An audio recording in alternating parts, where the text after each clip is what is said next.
All right, hello everyone. Welcome to the Rebellious Noise Pro Wrestling channel. My name is Scott. I'm joined by my favorite luchador over here, Rob, and we are here to talk WWE Crown Jewel. It is a huge card. Of course, we previewed it the other day on the channel. If you haven't already, well, you probably haven't got time to go back and watch that one, but we'll be previewing it again now that we're closer to the event as well. So we'll be back right after this. Welcome to the Rebellious Noise Pro Wrestling channel. On this channel, we bring you some great content from inside and outside of the squared circle. We will go through and offer some in-depth analysis of the biggest events of the year, as well as bringing you exclusive interviews with some of the industry's biggest names. There will also be live show reviews, in-depth features, and podcasts. So make sure you give that subscribe button a slam so you don't miss any of the action.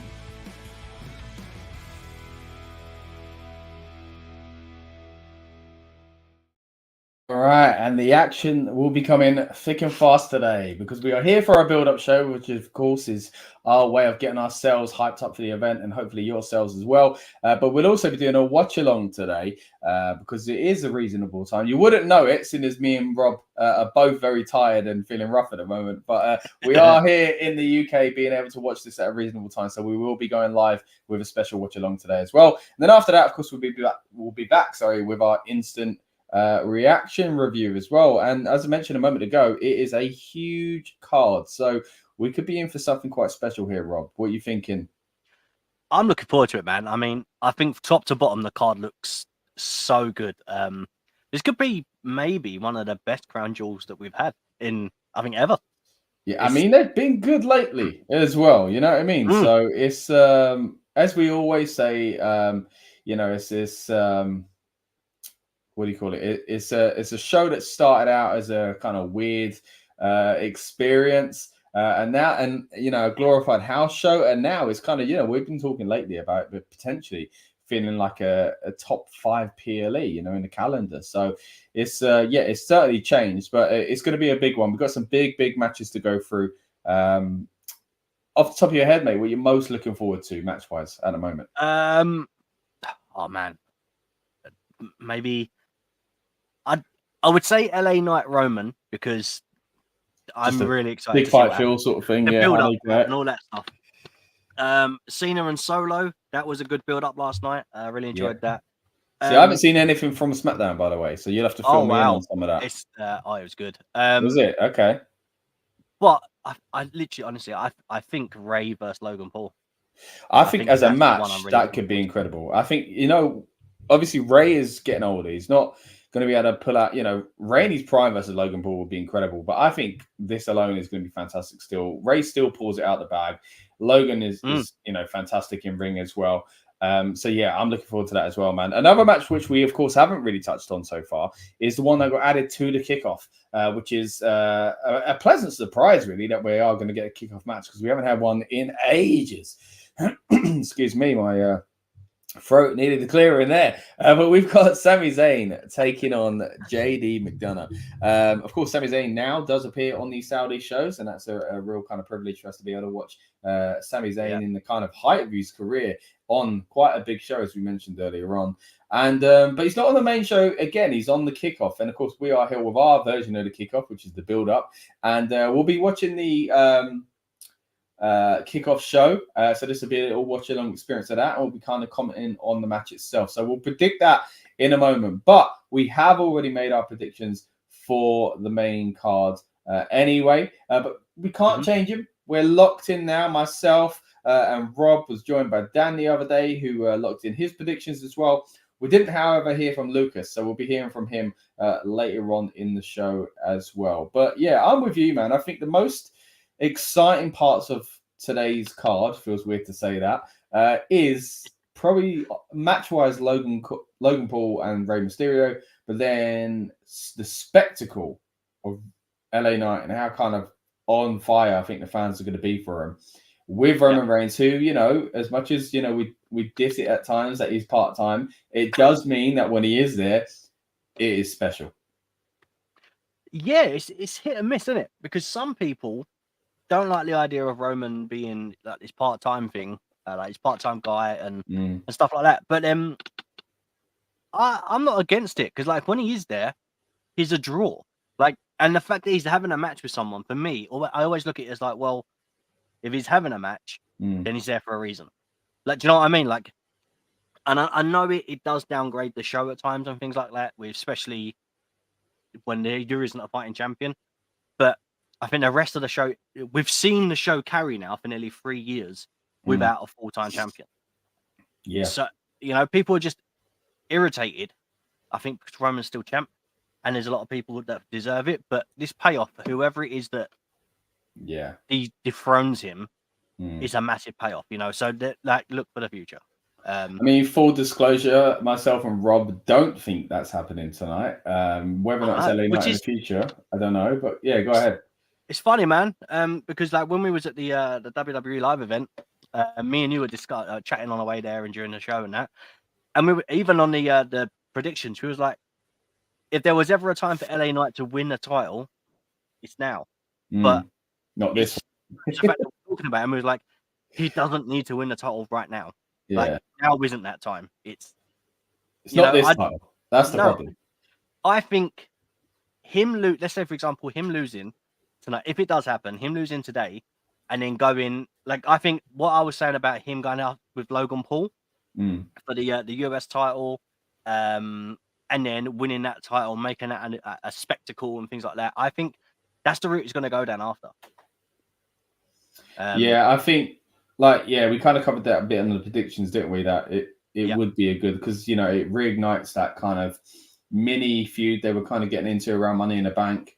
It was kind of you know, it all come at a good time, I felt, because, you know, British fans, you know what we're like, and Logan was just fully formed into a heel. LA Knight was just massively getting over, so it did make sense. What also makes sense is that our friend Sludge Sports is back joining us live. Thank you, buddy. Hello, you as well. Are you looking forward to the show, mate? Are you like us, feeling like this is a pretty big and impressive card, and hopefully it is going to be one that delivers? We touched on SmackDown just a moment ago. Again, Rob, I haven't seen anything. What happened? I was out last night having a good time, so I got home and didn't really watch wrestling. I just went to bed. So as always, in a true Rebellious Noise pro wrestling style, you join the stream and I'll explain what's going on, and you agree. hey, that is rude. No, I was out for a birthday celebration last night, so not mine, so you don't have to send your cards or anything like that. But so I didn't really see anything that happened on SmackDown. So yeah, fill me in, mate. What did I miss? So Charlotte Flair and Shotzi pinned Chelsea Green and Piper. Yeah. So it looks like they're sorry, I've got the football scores coming through as well. So I'm trying not to get distracted. I'm not impressed. West Ham losing or something? Yeah. Yeah. Who are they playing today? Brentford. Arsenal's on later on, so I'm gonna be. I'll probably be distracted during the main show. But yeah, so that happened. So where we go with that, I don't know. Shotzi and Charlotte teaming together is right. Do we want that? I mean, I'm all for Shotzi, by the way. I was debating about buying that. Have you seen her shirt? What shirt? It's like a what's it called? A fan shirt or whatever. It's like it's all black and it's got like green behind it. And she's in front of it. It was really good, man. Who's this, Shotzi? Yeah. Okay. I might get it. Mark. I am, yeah. But I've got my Impact shirts coming as well. TNA Mark as well. But of course, we've been talking quite highly of TNA lately. They're definitely in an upward swing. It's great to see. And of course, we'll be covering more of that on this channel in the next few months as well. Sludge Sports says amazing cards. Some bangers like John versus Solo, LA versus Roman, JD versus Sammy. Exactly that. We didn't really touch on John Cena versus Solo, but that's a WrestleMania worthy match. You know, like, well, quite a lot of this card is WrestleMania worthy. Yeah, definitely. The build up for them last night was incredible. So have you seen Cena got hit with a Samoan spike by Solo recently, right? Yeah. So I don't know if Cena's just got a cold or something, but he's got a really raspy voice. Okay. For the promo they done on SmackDown. Right.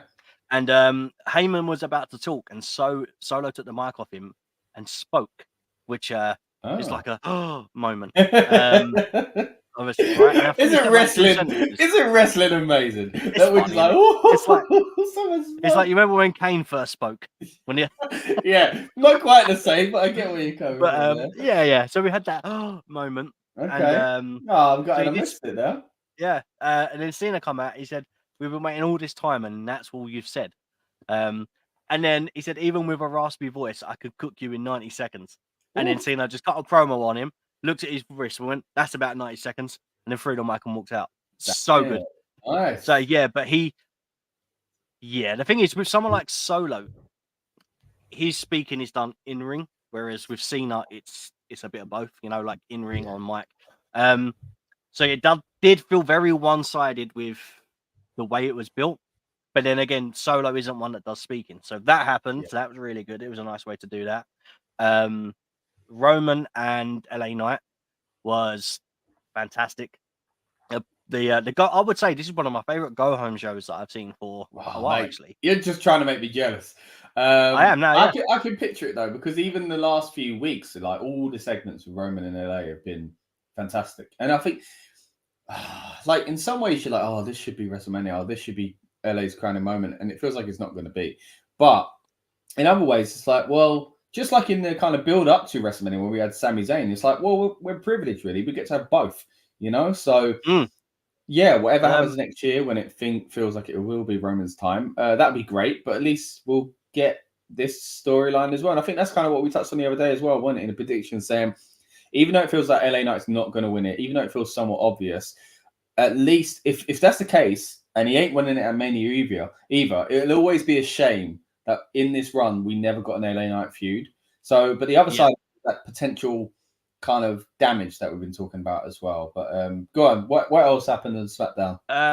So Roman and LA Knight was great. The moment where there was a moment where I got goosebumps again.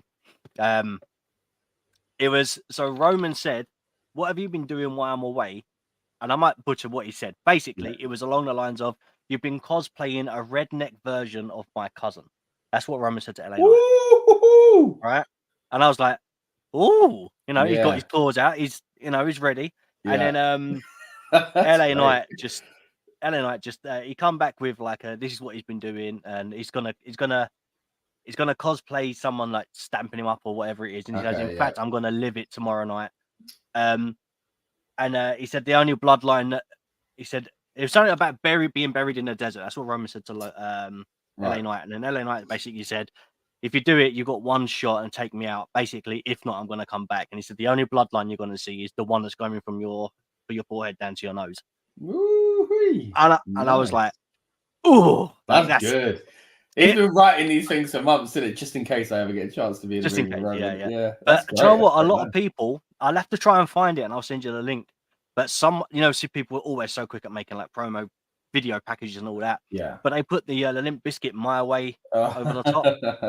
Man, it delivered. It was good. Whoever it was, I'll have to try and find it. But cool. It's good, man. Nice. I'm all for it. I mean, I said if LA Knight was to win it tonight, one, it'll be a massive shock, and two, I literally think, I mean, has Saudi got a roof? If it has, then they're gonna lift it. It'll be gone. Once again, everyone that's joined us live would love to hear your thoughts on Crown Jewel. Who do you think is going to win that big main event? Are you as kind of unconvinced, I guess you should say, as me and Rob, feeling like, oh, surely this isn't the time, it's going to be Roman Reigns, or do you think LA Knight could actually do it? And of course, what other matches are you looking forward to on this show as well? We've got some big ones. Sludge, of course, looking forward to the Ray and Logan Paul match, I think he said. No, didn't say that. That's what we said earlier. Oh, there we go. Yeah, JD Sammy. JD Sammy was the other one. Of course, as we mentioned earlier on, has been added to the Kickoff show and will be live kind of reacting to that, as we will for the rest of the card as well. We don't usually do watch-alongs on this channel, but if you are looking for some companionship while you watch tonight's show or today's show, wherever you are in the world, we will be right here giving our live reactions to everything, including that huge main event. But of course, you are here for a live build-up show, which is what we like to do to get ourselves in the mood for PLE. So if this is your first time here, welcome. If you're a returning guest like Sludge, welcome. We thank you for coming back as well. So let's get into the matches in a bit more detail, what we're looking forward to about them, who we think is going to win. Of course, like I said earlier on, we have already predicted these, so we can't change our mind on them. But it will be interesting to know, especially now that you've seen SmackDown, if there are any that you would have changed on if you could have. So let's start out with one that we have already covered, and then we'll go into the Sami Zayn prediction because we need to kind of get that in the books anyway in time for tonight's show. Let's start out with the big multi-person match that we were talking about the other day, saying how strange it is that it is 5 women in the match. But surely this is just a way for Rhea Ripley to look really strong by beating 4 other women. Is there anything that you saw on SmackDown or anything like that kind of changed your opinion of that? I mean, she's on Raw, so did anything happen on SmackDown related to this match? No. So I was just looking through it now, like for the update and stuff like that, and there's nothing says. What's that? Oh, no idea. Oh, it's 1-1. Sorry. I was like, Rob, this isn't our sorry, man. Channel, mate. Is this for the title? So yeah, this is for the women's title, right? Yeah. Sorry, I heard cheering coming out of my speaker. I was like, "What's that?" I was like, and then I checked. I'll try not to get distracted. No, there was nothing on SmackDown to do with that, which is kind of weird because obviously the Go Home show, you'd think. Even like a promo, I don't remember seeing a promo. I mean, are these all on Raw? All 5 of these women, are they all on Raw? Is that why? I think so. That could be the reason why. I mean, a lot of stuff happened on SmackDown last night. Obviously, I'll tell you more in detail as we go along through the card. Cool. But yeah, nothing that I remember, and anything that we did see on Raw, we covered after, right? We covered after Raw. We did, yeah, we did it. After. Yeah. So like nothing changes. I still think. I'm in 2 minds.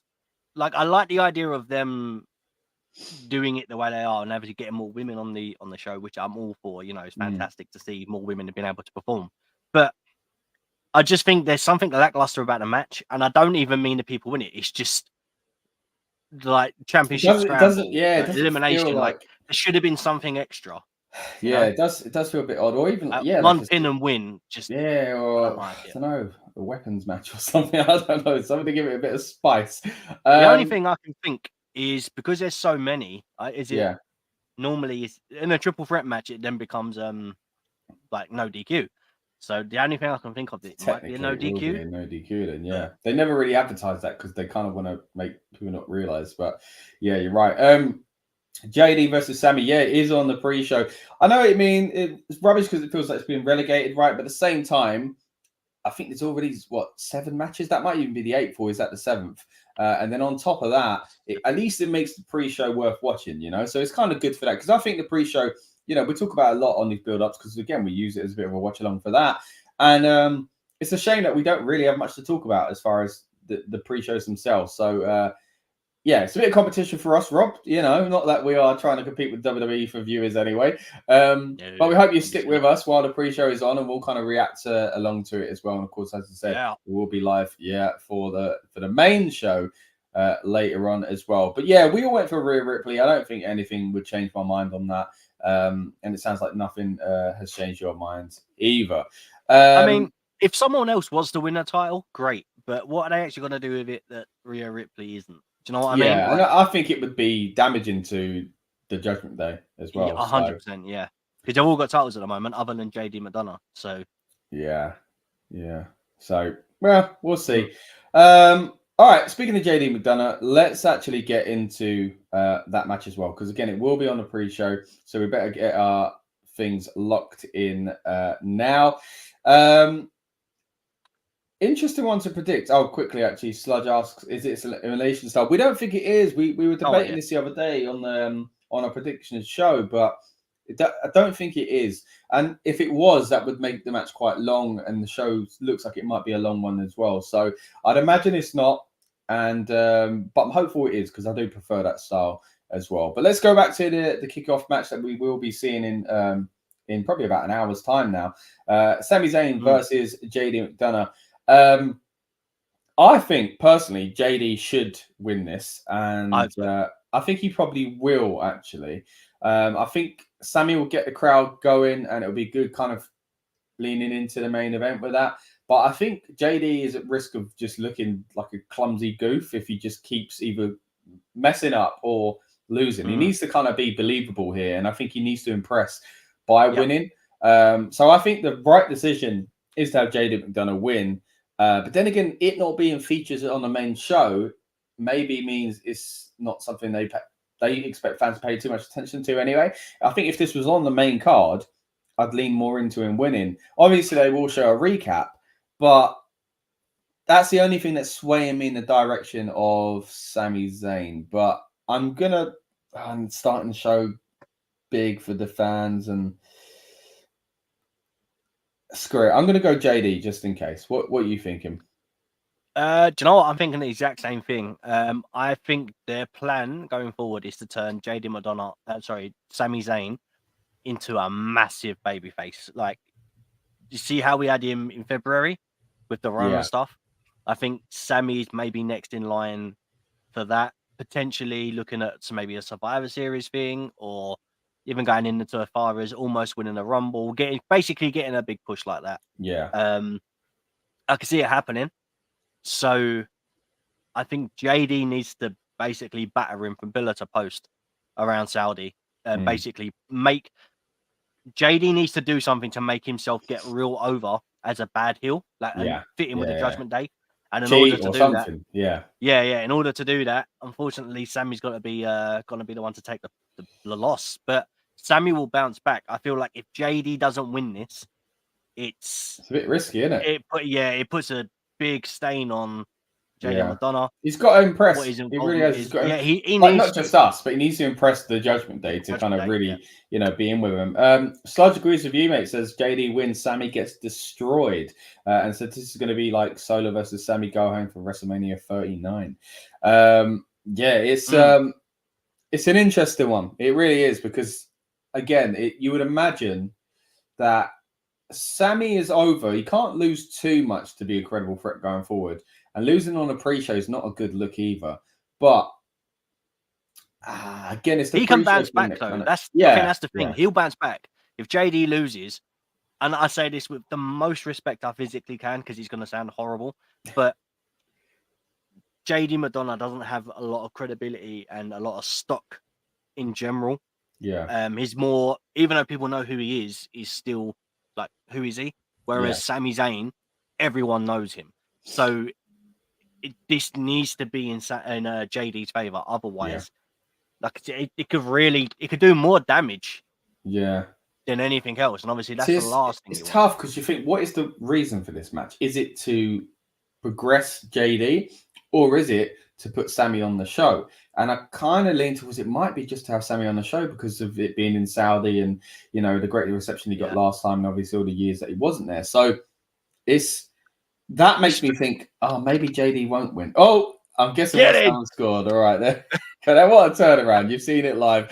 We are almost our football channel here as well. If you are a fan of football, guys, follow our football channel, the Rebellious Noise football channel, also here on YouTube as well. But you're here tuned into the wrestling channel. You wouldn't know it by Rob's reaction. Saying that, I'm going to be very distracted come 5:30 when Arsenal face Newcastle United. But hey, two Saudi-based things on one day. What do you know?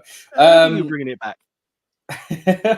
Let's get into another one of these matches that, of course, we have predicted already, but again, we are locked in on, and we'll go with another women's match. We'll talk about Iyo Sky defending against Bianca Belair. Now, again, me, you, and Dan all went for a retention for Iyo Sky, and the big kind of thinking in this was that as much as we all love Bianca, as much as she was a great champion, it ain't time. And I wouldn't be against Iyo losing if she was losing against someone that I felt should be getting the title. But if it's for her to lose just for Bianca to be exactly where we were, just 6 months ago, then I just feel like it's kind of pointless. As much as I like Bianca, she needed to do one or two things. It was go away or become a heel. and she went away. And if she comes back and slots straight back into where we were, it feels like it would defeat the purpose and it will undo some of the kind of, refreshing kind of, it sounds harsh being like, she needs to go away, I need to be refreshed. But like, it got stale. We have to be honest. It was the same thing. And I understand why. She's a fantastic performer.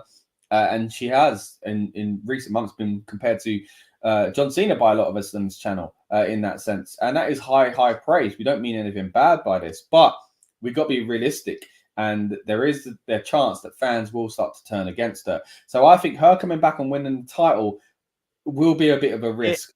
Sludge says Iyo wins in her full sleeve attire. Of course, it'll be a change of attires. And I always find it interesting to see how the women are going to dress at this show as far as how creatively what they end up wearing. Of course, that's especially if they've got a specific look.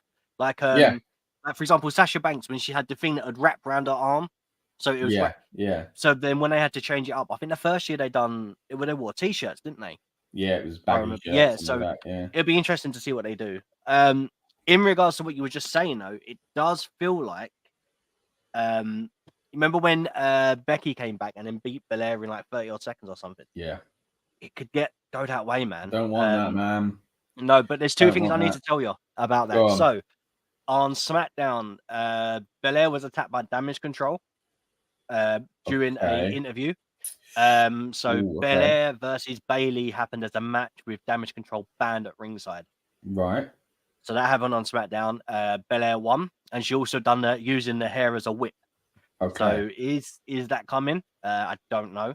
And the other thing to kind of cement, we've given our answer for this, right? We've all said Iyo. Yeah. Okay, so another thing as well would be, obviously your thoughts on that, if I can find it, is Bobby Lashley and Street Profits were backstage. They were doing like a little segment there. Logan Paul was shaking hands with them and saying like, I'm going to do this. And Bobby basically says that that's the confidence and the level of mentality that you want. We're going to go in and we're going to take what's ours. And then is it B-Fab that was from the female? Yeah. Is that her? She walked over to Bobby Lashley. She walked over to Lashley and said, Bobby, can we have a talk, please? And then walked away. But Montez Ford kind of looked a little bit. So maybe could you pull his glasses down and look? So I don't know. He's such a characteristic, cartoon face at times. So you don't know what that look represents. But I feel like if that is the case, maybe Belair's swinging that way against B-Fab. So maybe that kind of, do you know what I mean? So maybe that's something. So that maybe she isn't going to win. So I just feel like there's something there that could potentially show, this is so it looks like we could have a potential kind of feud for Bianca after this that doesn't involve the title, or maybe if she wins it is about B-Fab coming after and have this awkward kind of thing of Montez Ford. So it should be a cool storyline as well. See, when you put it like that, you're like, you know what, I wouldn't mind that. And then you're like, in order for that to happen, she needs to win the title, her winning the title could be her turning heel. So like exactly. It could be a case of maybe her doing that, and then in regards to kicking out B-Fab, turning B-Fab as the face, and having Belair with Belair with. Is that another goal? It's another team though. So I'm keeping track of two. What's the other match you're watching? I've got West and Dawkins. Why Dawkins? Why not? Just have you not watched the A Bunch of Amateurs thing? No. Oh man, I thought you had like an accumulator on or something like that. I've got an accumulator on. That's the real reason. That's the only reason. But at the moment they're losing to Dagenham and Redbridge. But I know they're going to come back. But I've got two accumulators, one for one, and then Dagenham and Redbridge. You should be going for Dagenham and Redbridge. What are you talking about? That's more local to you. Yeah, well, All right, let's get back to the wrestling. But yeah, so I mean, it could potentially happen. But then, the thing is, Montez and Bianca have also got a show coming out, haven't they? They have, haven't they? Yeah, a reality show. Which I'm really looking forward to. Maybe we could maybe do a watch song for the first episode or something. That'd be cool, man. Yeah. But yeah, I don't. If they're gonna sell that, can they sell it? I mean, Miz and Missy's done it. and they were heels, so it can sell. Yeah. But I think Montez and Bianca are two babyface. They're very likable, and very.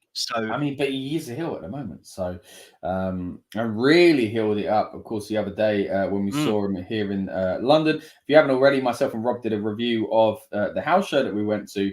We're lucky enough to be invited down by WWE and had a really good time.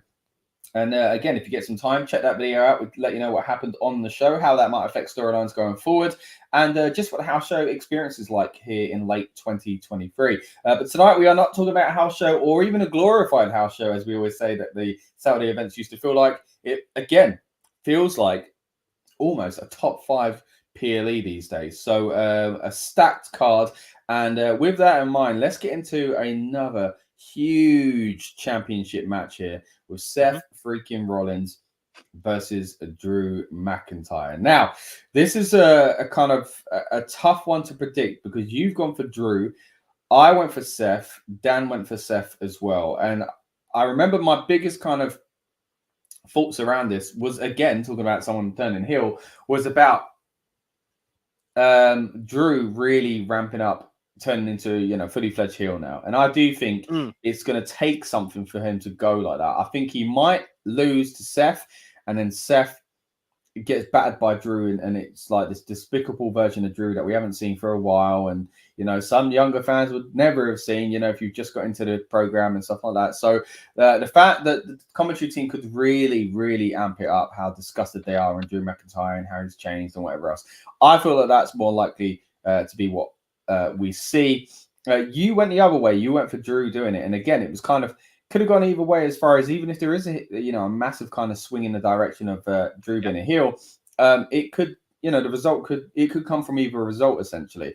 I do feel like it is time for Seth to drop this title though, and to give it kind of some sort of lineage going forward by having someone new and kind of adding to that story. But I kept thinking it'd be someone like Nakamura, who's never had a world title, and it looks like it might actually be happening tonight with Drew McIntyre. Now, again, I assume not much happened on SmackDown since this is a Raw storyline. But if I'm wrong, fill me in. But has your thoughts changed since we did our predictions, essentially? No, still the same. If anything, I feel just like by kind of seeing what's been going on and kind of looking online and stuff like that. I mean, I don't know if you see the video. I don't know if it's an old one or if it's recent. But it kind of circulated again if it was old, or it's just started circulating if it's new. But Drew was talking about the idea of Broken Dreams coming back. I think it was like an Instagram video. And he was saying that the importance of that song was like he had a song and he didn't like it. And he said the first time he heard that song when he was in the arena with Vince, that was when he realized that he's a WWE superstar. Like that's what he is. And I feel as he spoke about it being around for Clash, it was like a little kind of like a nod to it. Yeah. And I think fans are gonna pop if they hear it.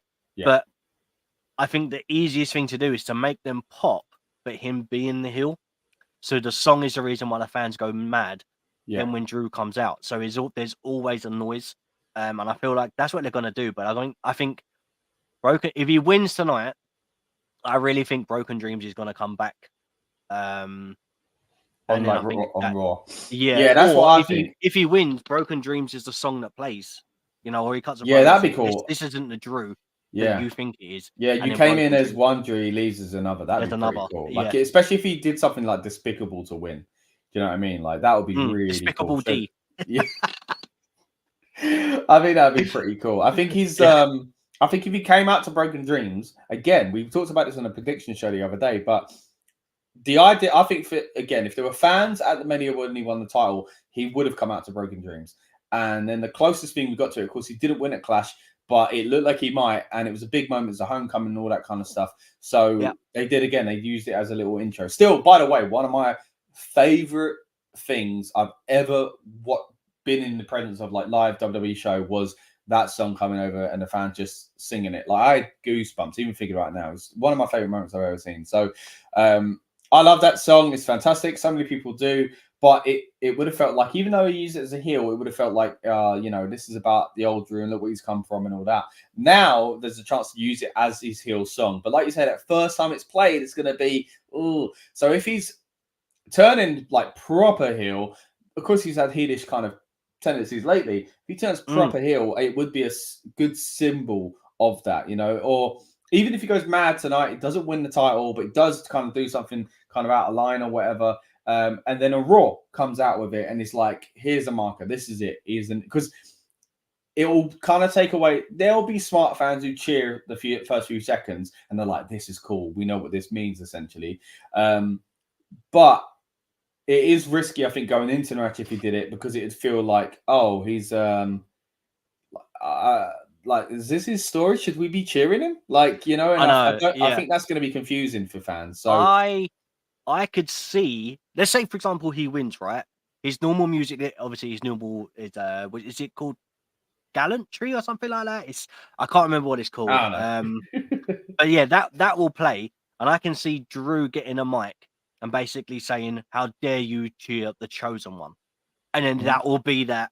And the fact, I would love him to bring back the chosen gimmick. Yeah. It's controversial because a lot of people didn't like it. Obviously, it was I think it's cool, and especially with the title, to say, "Look, I am the chosen one. I fulfill my destiny," and all this kind of stuff, and just play because it play does fulfill that destiny. Yeah, and I think it does fulfill that destiny, because I think, if I'm right, wasn't he on SmackDown, and the original World Heavyweight was on SmackDown, right? So technically, he fulfills winning what he was supposed to. So it does complete that story, I guess, like, in a way. But yeah, man, I don't know. Like, I would like the chosen thing to come back, proper heal it up. I mean, I can't even remember the last time we see Drew as a heel. Obviously, he was a Drew in NXT. He was a heel in NXT. Yeah, it's when he came up to the roster.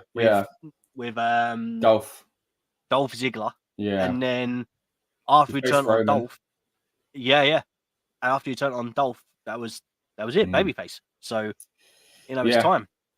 It is indeed. Talking of time, Lewis has joined us as you guys watching Crown Jewel. Starts at 1 p.m. this afternoon. So for us in the UK, it starts at 5 p.m., buddy. But yeah, we will be watching live wherever you are around the world. We appreciate you joining us tonight or today, whichever time it is for you. And we will be watching it live. We will have a stream straight after this one. So if you haven't already, please subscribe.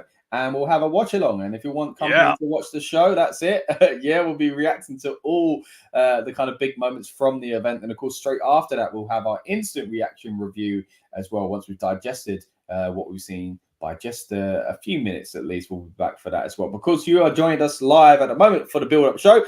If you are new here, basically what we do is on the day of a PLE or a night, usually, we will kind of get ourselves and yourselves hyped up for the event by predicting it, talking about all the kind of rumors that are going about on Twitter and things like that, or X, I should say. And if kind of go home shows would have changed our predictions if we could have. And then also kind of just any kind of breaking news, again, that's going around there as well. Haven't seen much at the moment, so we'll kind of keep you in the loop if we do see anything. And of course, and then the pre-show will be starting the kickoff show, the official one for WWE. And of course, we do have a match on that as well. So we're going to be kind of watching along with that and let you know our thoughts on that big match. Again, it's a big card here tonight.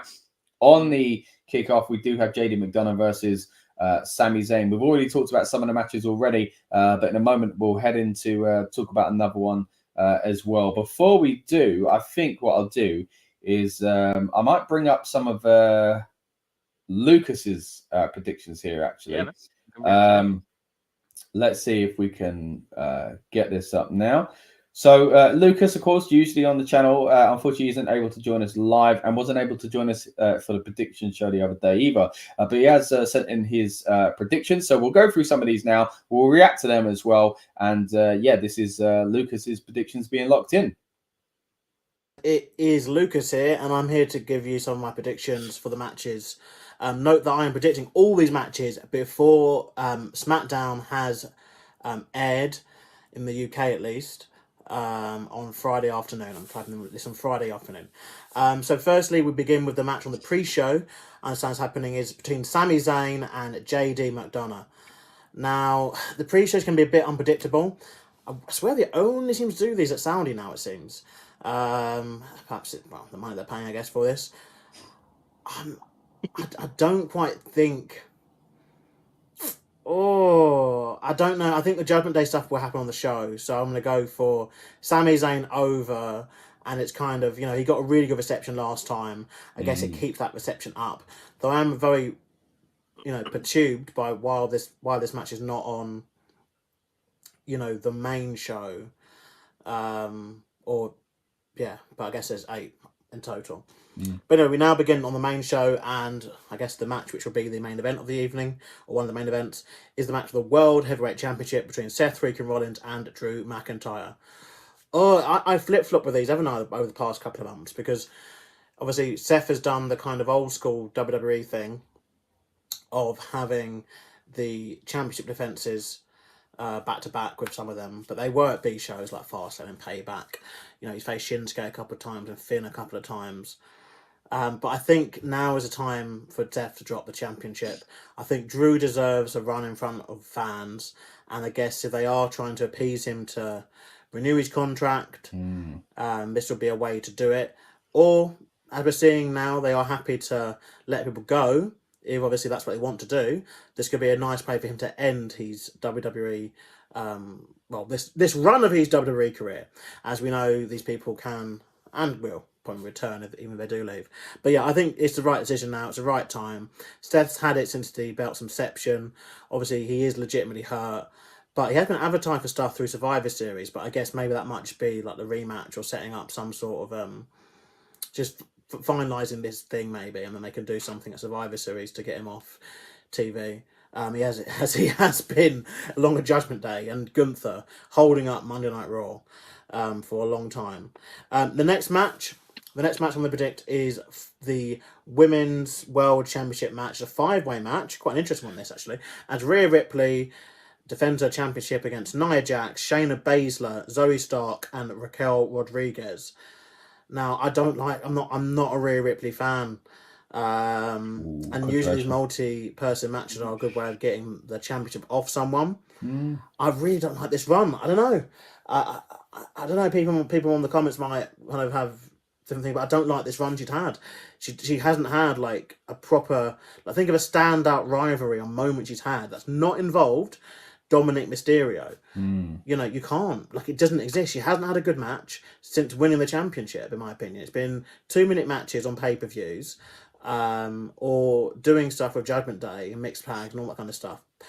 And I don't see this changing, because these multi-person matches are always a bit messy, especially with the women. And they haven't got kind of the A-team of women in this. To be honest, they haven't got the A-team of women in this match, But there's some interesting things that could happen. Wow. But I am going to go for a Rhea Ripley retention, even though I don't want it to. I'd like to see the belt on Shayna or Nia, to be fair. Or someone, just anyone more interesting. But yeah, it's interesting that obviously, for Saudi, considering where we came from, the women wrestling, and now obviously we've got a 5-way match. Yeah. All right, so some really interesting points from Lucas there, actually. So glad he said that. Controversial today, isn't it? He is Mr. Controversial. Well, he said a few times that he's not really a fan of Rhea Ripley. So let's get into that match just in a bit more detail, kind of reacting to some of his kind of opinions surrounding it. Now, he did make a great point, which I haven't really thought about, that this is usually, again, a really good chance to take the title off someone by protecting the champion. So I haven't really considered that. So that's kind of thrown a spanner in the works for me there. I know he went for Rhea eventually, but that's a kind of an interesting point. Now, what I do want to touch on is what he said about her reign. And I think, I've got to be honest, he's kind of right. Like, this title has felt more like a prop than a title, because I really liked the match with Zelina. That was really good. But I do think it's more about having titles around waists in the Judgment Day than it is, and I think that was the big problem with why I didn't think she should have won the Rumble and gone on to WrestleMania and all that kind of stuff. Like, it didn't make sense. It was like, the reason why people are enjoying Rhea at the moment is because of her work within the Judgment Day, not because of her work in the women's division. That's not a knock on her. That's just the way that she's been presented. And what's been so cool about her has been her work with the Judgment Day. And I was saying the same thing going into Rumble, which is why I was adamant that I don't think she should win or would win the Rumble.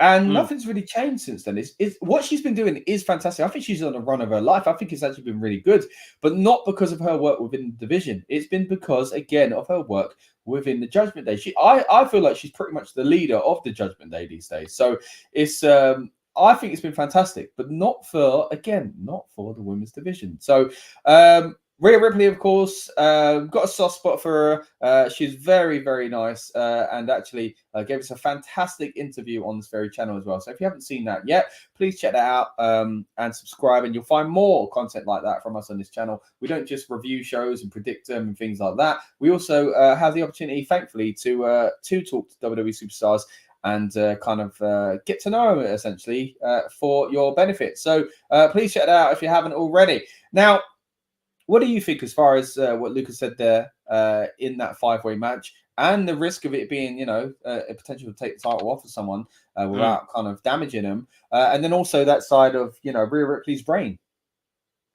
Yeah, it's hard to kind of assess because in one way you think, do you know what? She hasn't done much with the title, like to elevate it. However, it's elevated her, not the other way around, right? But it makes her look good in the group if she's holding the belt. Yeah. At the same time, being with the Judgment Day has elevated her. It's such a weird. I don't know. It's just hard to explain. Like, I get that she needs the title, but then is the title beneficial? But then the Judgment Day couldn't look credible without the titles. Do you know what I mean? It's very hit and miss. I think sometimes someone that's chasing the title, especially a babyface, has a better run chasing than they do with the title. And I always stand by that because there's so many stories that we could talk about. I mean, Daniel Bryan, when he won it, fantastic. Yeah, Mania. Name me a really good match after that he done that really solidified the titles. Like, off the top of your head. Like, do you know what I mean? Like, but everyone remembers the chase and the moment. And I always think sometimes you need a really good babyface to do the chasing, and Ripley hasn't really had one. Zelina Vega, and that's it. Like, there hasn't really been anyone. So it's been a lackluster run, but the only reason it's been a memorable run is because of the Judgment Day stuff. So it's a bit hit and miss. Like, I like her with the title for what it looks like, but if you took it away from her, it'd be the same. Like, it really would be the same. In regards to someone else winning, who steps up? Because if it becomes Nia, people are going to complain. I don't think there's anyone there that people... If it's Nia or Shayna, I think people are going to complain. If it's Zoey, people are going to complain, but there'll be a little few positives. And if it's Raquel, people are going to complain because, again, there's a few positives. I don't see anyone in there that's like, oh, okay, they're good for the title right now. Do you know what I mean? Like, if Shayna Baszler was the monster heel that she was being in NXT, 100% I'd take it. But yeah, it's not that though, is it? And it just doesn't make sense, and the way to put it on another heel, like put the title on someone else only kind of like makes sense if they're going to do something with someone. I don't think they're going to do anything with any of these people at this very moment in time. So it's better off just being a prop within the Judgment Day. Raven wants to know when do the matches start? So we are about 10 minutes away from the pre-show. And an hour and 10 away from the main show. So stick with us. A long time. We are going to be reviewing the show live because we'll be doing a watch along of the main show. But also, again, on our build-up show, we'll be talking about the kickoff as well. All right. So some interesting points raised by Lucas there. And kind of also says, what we were saying about kind of giving Drew the title. And of course, he says about, is this to kind of please him, maybe keep him around for a bit longer, signing a new contract. Of course, it's been speculated for quite some time that Drew could be leaving, and we've actually gone on to that on this very channel as well. So if you haven't already, check out our thoughts on that. Let's bring some Lucas action back, and we'll talk about. We'll see what matches he's talking about next, and we'll kind of react to those as well. Again, if you're watching live, thank you very much for joining us. We're at a Rebellious Noise Pro Wrestling channel, and we are here for the build-up show, doing our predictions for the event. We've locked him in already, though. Lucas is now locking in his by satellite feed, I guess, like The Rock used to back in the day. And we're going to find out what he thinks about some of these matches coming up now. United States Championship as this is a really hard one. This as Rey Mysterio takes on Logan Paul. Now this is really bloody hard, really hard because I've got to factor in stuff that could happen outside of this. You know, the match obviously in terms of there's LWO involvement, there's the Santos Escobar stuff. You know, there's the fact that there could be a celebrity guest in the corner of Logan Paul.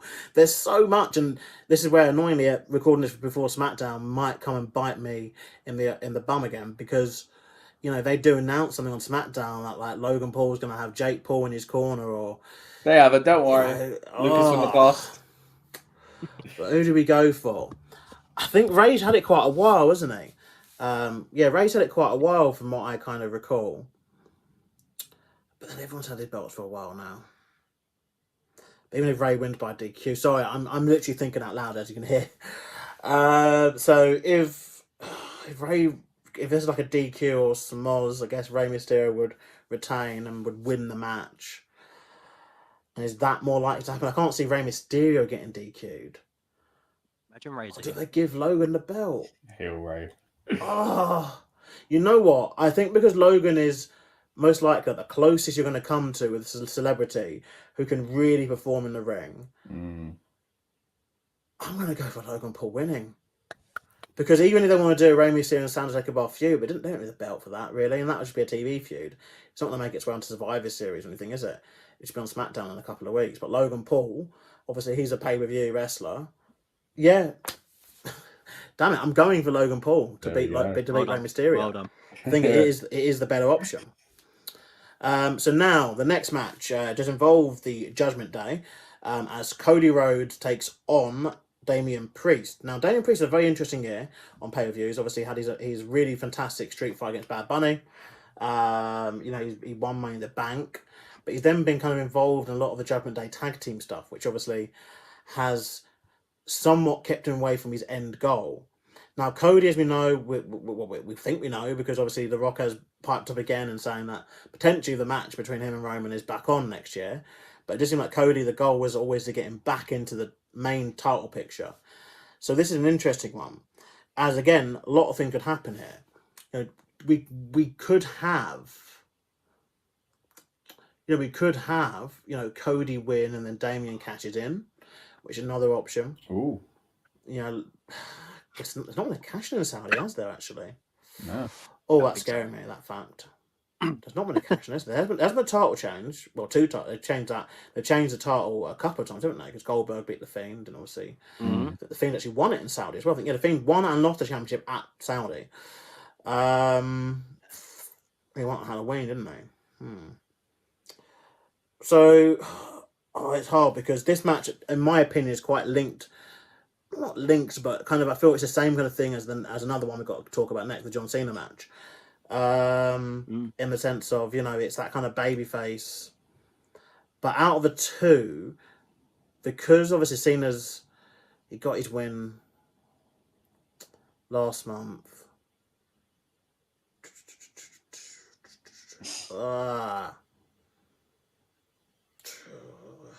I'm going to go for Cody Rhodes to win this one.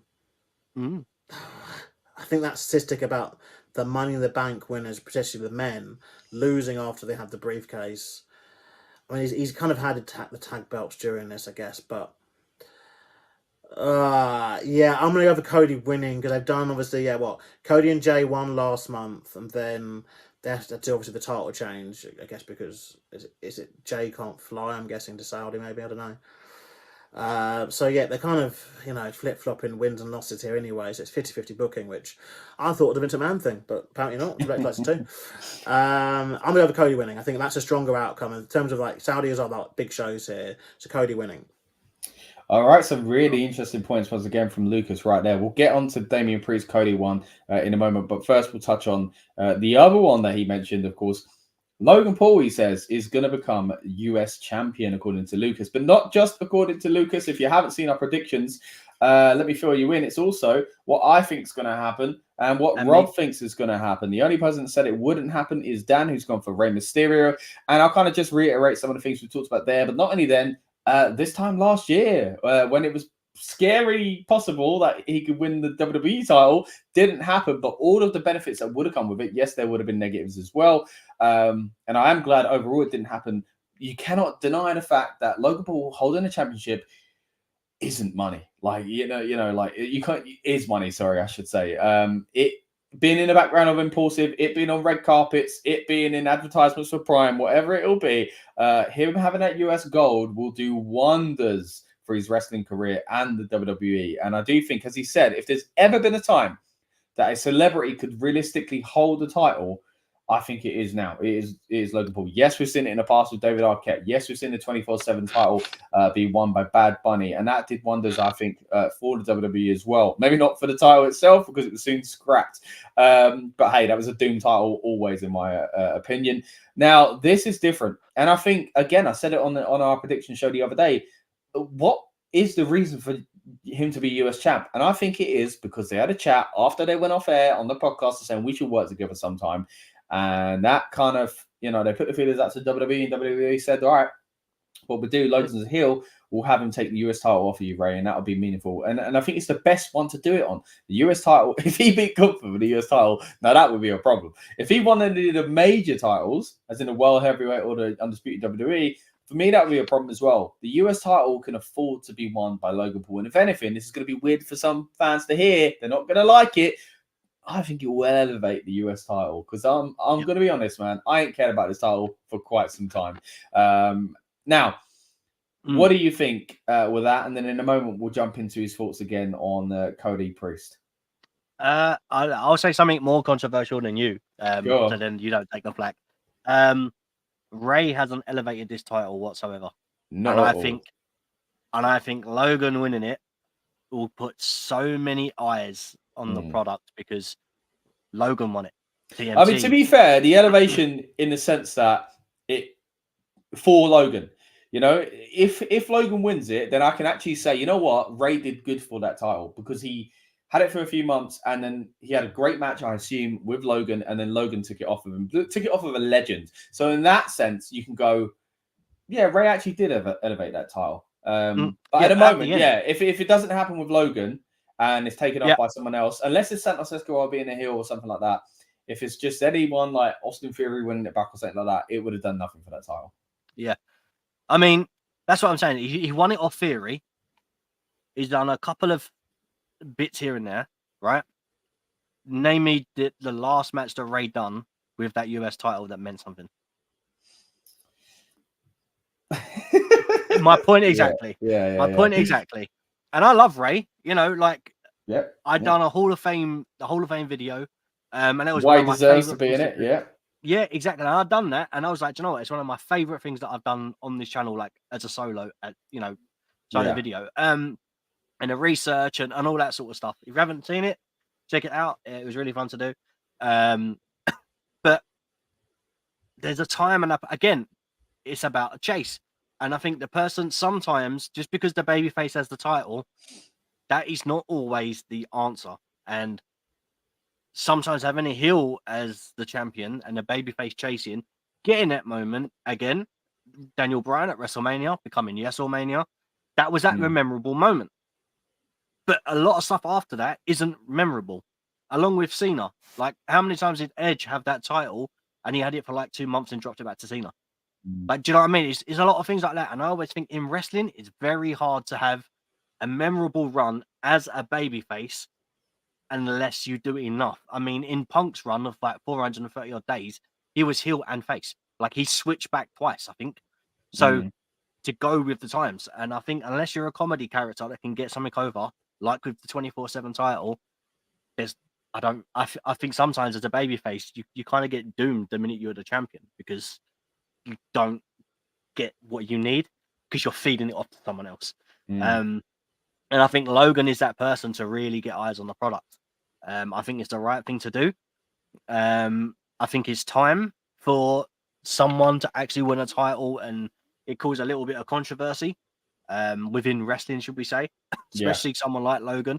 The thing is, it shouldn't be though, right? Like he is, I think, I don't want to say deserving because it's not like he's there every week, but like, again, if any celebs ever deserved the title, it probably is it. Not saying 100%, he's man. if he was in WWE, like he's put on fantastic matches on his light schedule, but sometimes it's just a good business decision, in my opinion.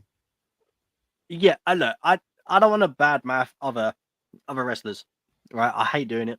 But there are certain people that finish within whatever the industry is that they're in and go, do you know what? I want to be a wrestler. And that's how they kind of retire. And they feel like feed into that system, then they retire and they're fine. Some people do that and do it really well. Some people do it and it doesn't go the way they were supposed to. That goes from NFL players to MMA fighters and so on and so on. If you took Logan away from all this social media stuff and put him in WWE full time, the guy would be any different to what he is when he's on like a part-time schedule, right? Yeah. And I think he could literally put on match of the year contenders. And if he done it and he wasn't signed to WWE and he stayed instant, he could do a match of the year with Will Ospreay. Like, do you know what I mean? Like a Okada in other, or Kenny Omega. Like he has that potential in him. Yeah. Because he's good. He's still green. There is still a lot to learn, psychology and things like that. But for the amount of experience he's got, he's at the. You wouldn't think he shouldn't be this good. Years. No, yeah, that's what I'm saying, and this is what I'm saying to a lot of people because they have the ability to do it in the right way. Now, obviously, I don't want to compare to Ronda, and we've had the discussion, but it's complete differences. Like what do you know what I mean? And its style, and I get the way they were portrayed, but Logan shouldn't be that good. Like he shouldn't be that. I agree with you. I think if you dropped him into the main roster, as in like he was there week in, week out, I think he'd have incredible potential to. He'd only get better, of course, and it'd be amazing. Now the build-up show, I should say where the build-up show, the kickoff show has begun. They're showing promo packages at the moment. Quite interesting though. They are in the studio, which is a bit weird. I always prefer kickoff shows to be live, the panel in front. I love, especially Mania, seeing the crowd fill up and stuff like that. And it's weird because we do actually have a match. So they're going to kind of pretty much go, oh, now we're going to throw over to Saudi for this match. It's going to be a bit odd, but of course the match we're talking about, we have predicted already, and it was a mixed bag. You know, JD McDonough versus Sami Zayn. We're going to be seeing that in a moment, and we'll be watching along here. So if you want to see our live reaction, stay tuned as well. But yeah, it was a bit of a split so far. Sami Zayn was a prediction for Lucas, and it's also been prediction for Dan. By the way, Dan's now sent his prediction in for that as well. But me and you, Rob, we went for JD McDonough because we feel like JD McDonough needs it. The only thing that kind of makes me think it might not be is that it feels like it could be a feel-good moment to kick off the show. So we'll see how that goes. Let us know in the comments, guys. Who do you think is going to win that match? Who do you think is going to win the other matches tonight? What match are you most looking forward to? We've been saying it all day. It feels weird to say that because we are watching at a reasonable time here in the UK, but it is a huge card. There are 8 matches, 1 on the kickoff show, and again, many of these with the right builds and things like that would not be out of place on a WrestleMania. We are truly kind of privileged to have a card like this tonight as well. This feels like a mini Mania, doesn't it? It really does. Yeah, and I'm looking forward to it, and I really hope the matches, kind of pull something special out of the bag. I think it really could be a fantastic event. So let's get back to some of Lucas's predictions again. Go ahead, mate. Sorry, before you jump into the next bit. On SmackDown, Rey Mysterio and Logan Paul had a weigh-in, which is weird. And Nick Aldis was kind of in the middle. He was running it, taking control. It got a little bit heated, and Logan, for the second time this year, got hit on the head with a microphone. So, because obviously with the Dylan Dennis fight, Dylan Dennis threw the mic at him. Yeah. And this time, Ray literally hit him over the head. Yeah. So Logan weighed in at 213 pounds, and Ray weighed in at 175 pounds. Okay. So that's quite interesting that they've done that different because they are playing into his kind of boxing he does and stuff like that. And if anything, like this has helped grow this feud because he called him out. Remember the end of that match. Now, whatever you think of YouTube boxing or legitimacy of it or whatever, there's another conversation for another day. But you cannot be denied that a huge amount of eyes are on Logan Paul at that time, and a huge amount of eyes, therefore, hopefully will cross over and watch this event because of it. Especially hearing a name like Rey Mysterio, there's going to be a lot of lapsed fans who go, "Oh, when I was a kid, I loved Rey Mysterio," and actually do tune in for this. So I think it really is going to do wonders. And if he walks out with the title, and then walks out in a match, in a fight with that title, the only thing it will do is downgrade the real aspect. Because if someone did that in UFC, for example, with a WWE title, let's say Brock Lesnar, people would be looking at Brock going, this could be a fake fight, or, oh, that's all fake wrestling. Because you know what some people are like, they're really against WWE and whatever else. If anything, it will damage his YouTube boxing career, or his boxing career, I should say now. So Logan, to his credit, doesn't really care about that, it seems, and is willing to kind of put the WWE over in those moments where I think a lot of athletes wouldn't want to do that. They'd want to keep it separate. Oh yeah, for sure. Logan, I think Logan has more passion for wrestling than a lot of people kind of understand. Okay, right. Yeah. Because when he was doing his boxing, after he had the fight with Dylan, and they done like the post-fight kind of interview thing at this straight after, they said, "What's next?" And he was like, he wants to go back to WWE where he's happy. So like, I legitimately think that he does the boxing stuff obviously because it's the YouTube thing, and like, and all that sort of stuff, like crossover boxing or whatever you want to call it. But I think Logan's happy place actually is WWE. It genuinely does look like he's having fun, doesn't it? Yeah, man. Like, I mean, the feuds that he's had, Seth Rollins, The Miz, is now Rey Mysterio, Roman Reigns. He's had back and forth with LA Knight. He was in the Money in the Bank thing, Ricochet. For someone, if you just have like a celebrity come in, they do a couple things. For example, Bad Bunny, great wrestler as well, really, really good. Yeah. But he comes in, he does his bit, goes. But you wouldn't have Bad Bunny kind of taking those sort of bumps that Logan took in. Do you know what I mean? Like, he's willing to put himself through it for the sake of the craft and the art of what wrestling is. So I think he has a love for wrestling. That's a great point about Bad Bunny as well. We've been saying for ages, them two and Pat McAfee have been the best celebs we've ever seen, I think. And now we're getting them in the same era. And I think there is starting to be a bit of a gap between, because as you say, I think Bad Bunny was fantastic as well. But Logan is doing that a little bit more now. So it'd be interesting to see if Bad Bunny wants to kind of, step his game up. Not that he's been bad or anything like that, but Logan has been, kind of separating himself from that kind of pack as well. So it's interesting to see what happens there. Let's get back to some more predictions from Lucas. Again, we're locked in here, but it's interesting to see what Lucas says, and we'll lock his predictions in. Of course, this was recorded yesterday, but we'll see what he's got to say about some of these other matches. Between John Cena and Solo Sikoa, so from Judgment Day to the Bloodline. This was quite interesting because Cena's had a really good run, I think, this time, and obviously he's well loved, well respected, but he's also doing the right thing. And I have a feeling that Cena may get involved in the main event, which we'll get to later on. And I feel that Cena gets the pop and he gets the reaction that they need anyway. But I think Cena will understand to cement a star like Solo Sikoa. Let's not make the same mistake we made with like people like Rusev, 10 years ago now, I think. And Bray Wyatt. Let them have their moment. So I think Solo Sikoa should win and beat John Cena, and that will be something you can always kind of hold like very dear to him. I do feel they might do a DQ in this though, which will really mess me up, because obviously I guess Cena would win by DQ, but no, I think the better option is to have Solo Sikoa win this match. Then we go to the other women's match of the night, which is a match between Iyo Sky, who is accompanied by Damage Control, versus Bianca Belair for the WWE Women's Championship. Now, Iyo Sky's had another one that's had a bit of a shaky run for the championship, with the championship, sorry. But saying that, she's been a much better champion than Rhea Ripley. And I think that this hopefully will just be like a very, very good match. Though I do get a feeling the damage... I don't think Control ever splitting up. Like, maybe it's just not going to happen ever. Triple H loves the tease, doesn't he? But yeah, I think it'll be a default retention for Iyo Sky in this one.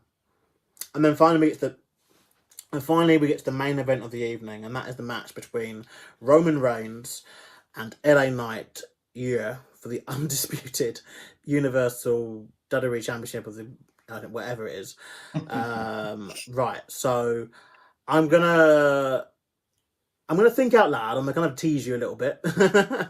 You know, I'm gonna kind of like just ease into this because even though, you know, I know very much what my prediction is, there's a lot to unpack here. Yeah. Now, obviously, LA Knight, sorry, LA Knight's had a very, very, very interesting year in the WWE, and he was floundering for a long period of time until more recently, when WWE have decided, it seems, to kind of pull the plug on him. But what is very key about this to remember, in my opinion, is that they are only pulling the plug, in my opinion, just to get this match. Like, essentially, the reward for him is this match. Like, I don't think that the outcome of this match is going to have much impact on his career going forward. I don't believe that he will be a main event superstar again. I believe that potentially what they could do is, if my prediction about Logan Paul winning the US Championship is true, I believe that doing a program between LA Knight and Logan Paul could do numbers. And that will be a good way of kind of getting LA Knight another win and a championship, but obviously keeping him away from the main championships, especially if they are going to keep him as a SmackDown wrestler.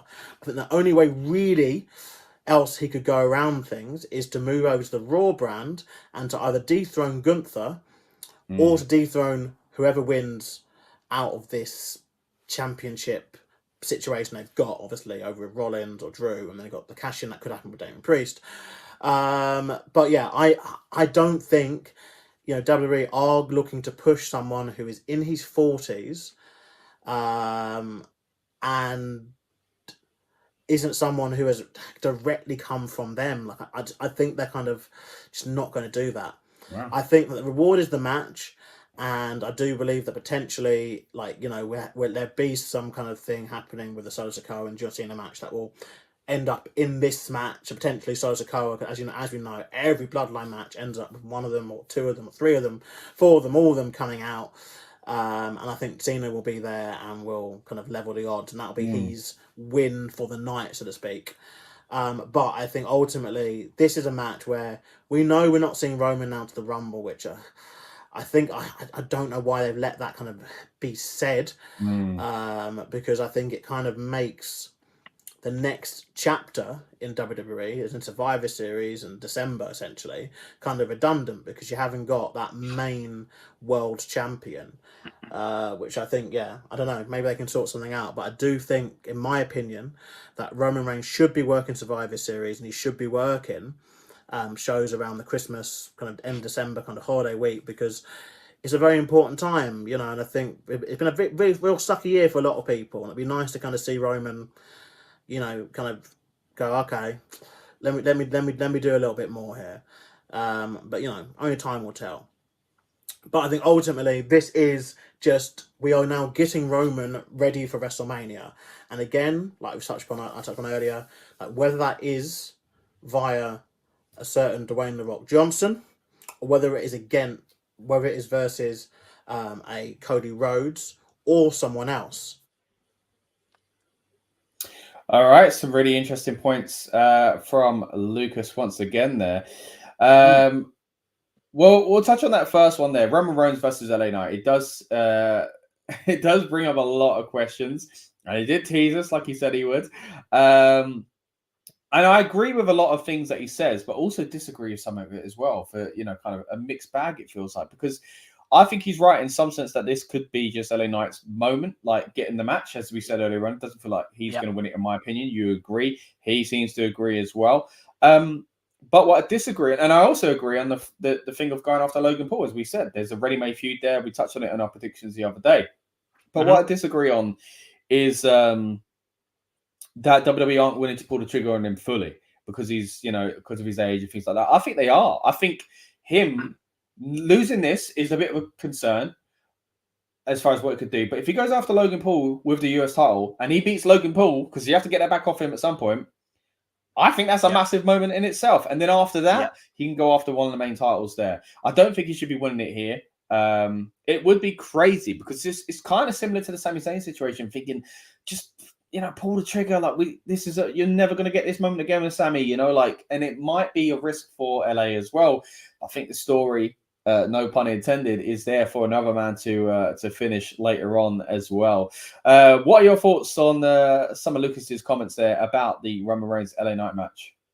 Yeah, I agree with some of it. Kind of like you, I agree with some of it, disagree with others.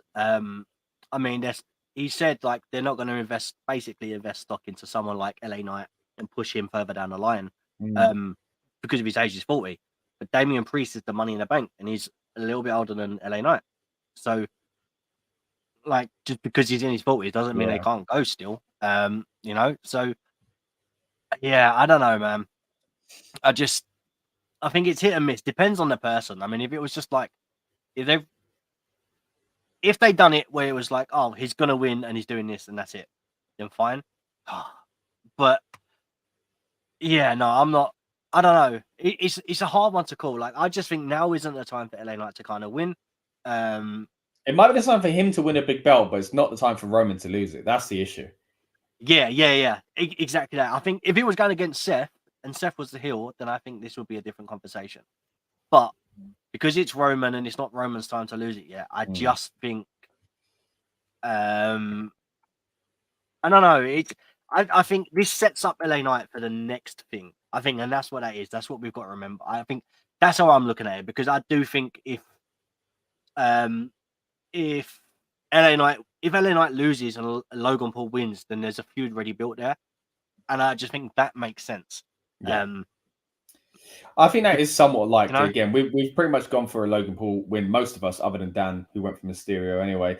But yeah, some interesting points there. And I do think, as you said, I don't think age is a factor here. I think he's massively, massively over.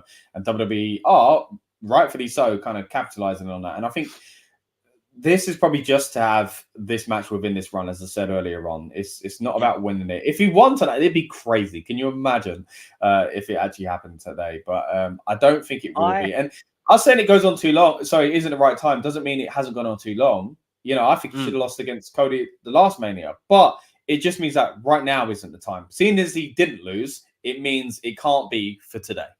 Sorry, go ahead, mate. Yeah. I was going to say, I think this is kind of testing the waters to see a response with LA Knight, because if he gets that close, and I think they check the reactions on things like Twitter, what people have said in the arena, kind of they test the waters and they think, okay, mate, is investment worthy? Because at the moment he's hot. So it's undeniable how over he is. It's crazy. Yeah. So if he takes this big loss and he bounces back from it, I think they can go, okay, look, he can do something now. Because since he's been since Max Dupree stuff, and he's been kind of riding his build of LA Knight, which has been mad to see, and it's been great to witness. It's kind of, as I said, for us right now, it's witnessing how The Rock and Austin kind of projected themselves upwards to their main event. LA Knight's on a similar path, I guess, in fan favorite. Yeah. And he's on that path right now. But I think he needs to eat this loss to bounce back. And I think that bounce back is that moment. It will be interesting because he'll be a big part of that, but also a big part of that is the fans and then the presentation of what WWE decide to do. So I do fear that, because sometimes it feels like people get buried and it's like, oh, there you go. And WWE go, told you, didn't work. And it ain't like they helped, So hopefully it's not the case. And I don't think it will be, actually. I think they really are seeing how the fans are reacting to LA Knight, and that's why he's in this match in the first place. As Lucas said earlier on, could be his kind of reward.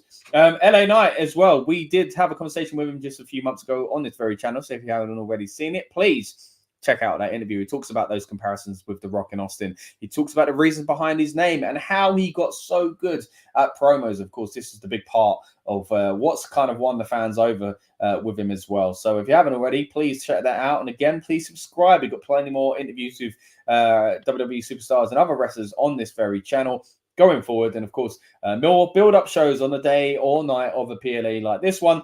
And of course, we'll be back in a moment with our watch-along for the main event tonight, as well as our instant reaction. So you don't want to miss that, guys. Subscribe to this channel if you haven't already. And if you have already, Thanks, man. We appreciate you. Also, the podcast is live on Spotify and Apple Podcasts. This one won't be, but our regular predictions, our regular reviews, and our regular kind of news podcasts will be live on there for audio listeners as well. So if you know anyone that would like to, you'd like to kind of share this podcast with, but they don't really watch YouTube, then that's a way to get them involved as well. A few other things that Lucas mentioned, of course, was the potential for a Damage Control split. It does feel like this has been flirted with for a long, long time. I don't feel like that's the case at the moment. So that'd be interesting. We've touched on it quite a bit already, and I do think it will come. Actually, speaking of which, I'd be remiss if I didn't mention that is something that I hinted to Bailey, who was very kind of adamant at the time that no, there are no cracks in the Judgment Day. So go back and check, not the Judgment Day, Damage Control. I swear I did the exact same thing that Samantha did at Money in the Bank there, where I mentioned I called them the Judgment Day instead of Damage Control. But there we go. She's saying no, they're not breaking up, but come on, it's got to happen at some point, right? Not that I want them to. I do enjoy the stable. It just felt at the time they were not really doing much with them, so I'm hoping there is a bit more of a boost for him soon. Also talks about Solo kind of needing this pin against John Cena and how John Cena could somehow be involved in the main event as well. I do see that being possible, but as he said there, it would be even in the odds. I don't think that's going to be the case then, because he's not going to help LA Knight win, is he? He might come out at the end of a beatdown where there's been kind of an injustice, and the night closes with LA Knight kind of standing tall, but not with the title. I do think is a possibility. So that would be interesting to see as well. Also, although he's predicted all of the matches, he's also hit us with an extra little bonus video here, Rob. So I'm going to play that here because he's got some few extra points he wants to kind of tell us about. Just before this finishes, it is very odd. It's the first Saudi Arabia pay-per-view that Brock Lesnar will miss. And I don't really see anywhere for him to insert himself. I know they kind of butchered him the last couple of years, haven't they? Turned him face to villain and back again. But I don't see how he really fits himself into anything here. Though the one area I would like to see him be inserted in if he was to be is against John Cena, as I think that'd be a nice way to kind of bookend, I guess, their careers, I guess, by just doing one more match. As obviously next year will be 10 years, believe it or not, since Lesnar won the championships off Cena in that epic way, and 11 years obviously since he returned actually and faced Cena. And obviously Cena, the whole Cena thing, obviously people don't know, obviously the FU, as it was originally called before the AA, was in a response to the F5. So it'd be an interesting one, that. And there's other people like Brock to work with, but I think there's nothing really on this show that makes, Brock Lesnar, it's weird when he's not the main thing. We saw that at WrestleMania this year or last year when he faced Omos, in like a match, which is a match, or when he faced Dean Ambrose all those years ago. When he's not the main thing, it feels really bloody odd. So I don't know what he inserts himself into, because the main things are obviously Roman, which has been done to death, the World Heavyweight Championship, which just feels a bit beneath Lesnar.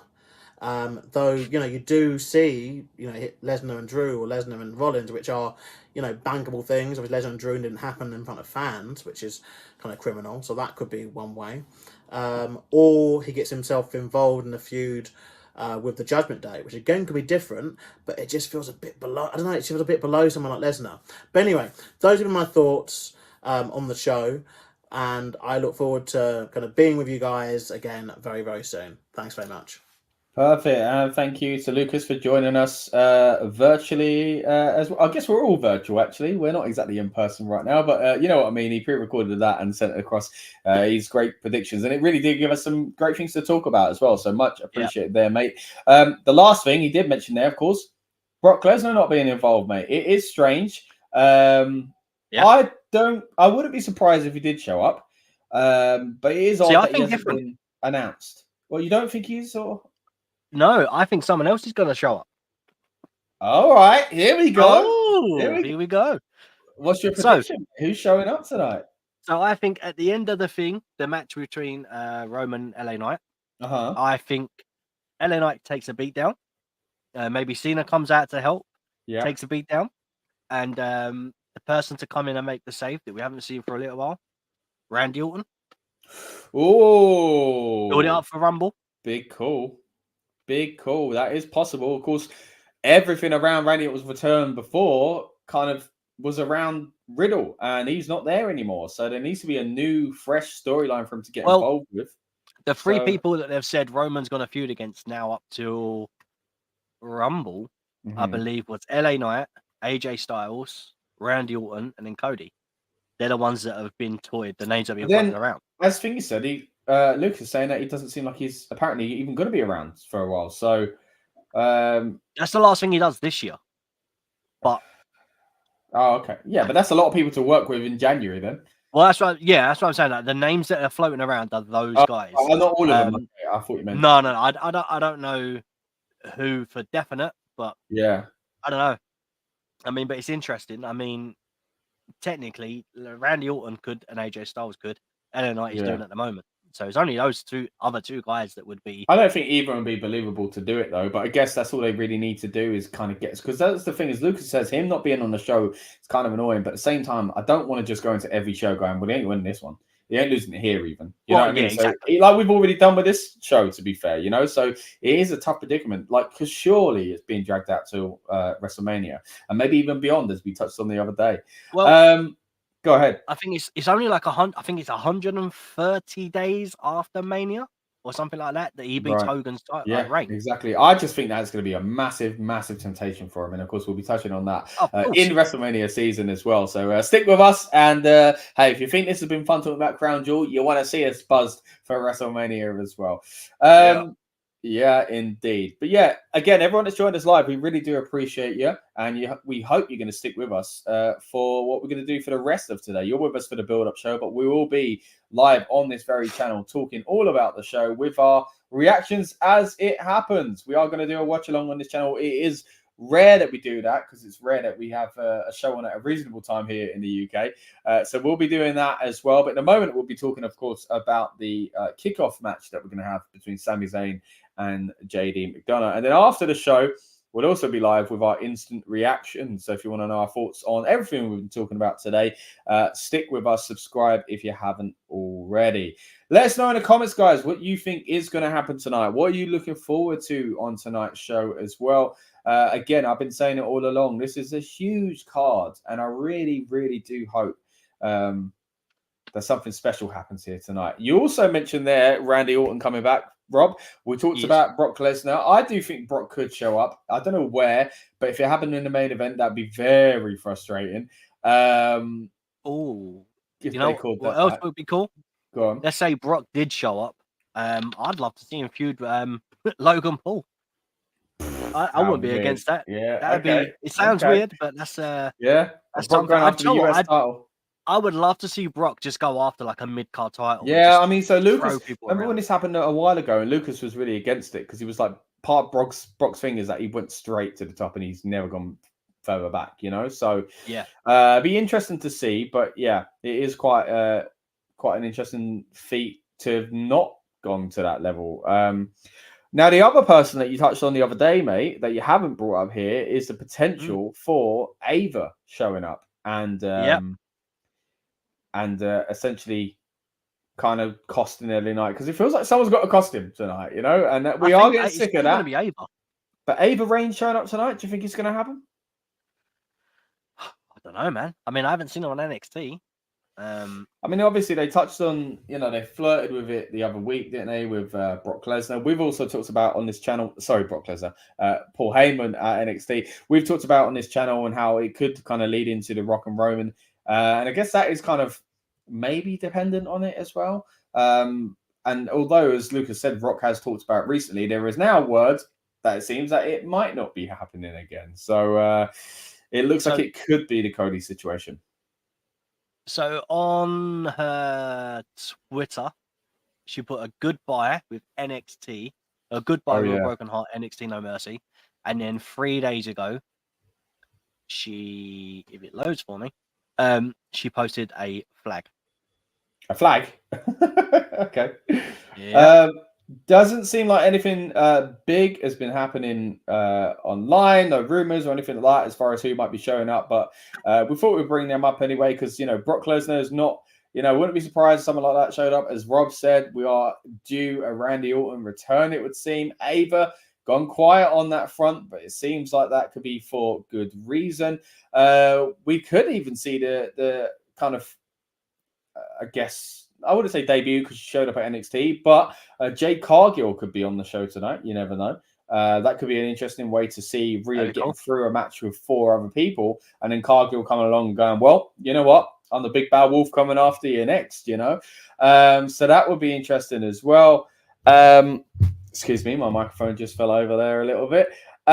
Cody Rhodes, though, again, going into Cody Rhodes versus the Judgment Day member of Senor Money in the Bank. And an interesting thing that did come up in that chat earlier on from Lucas was that we could see a cash in tonight.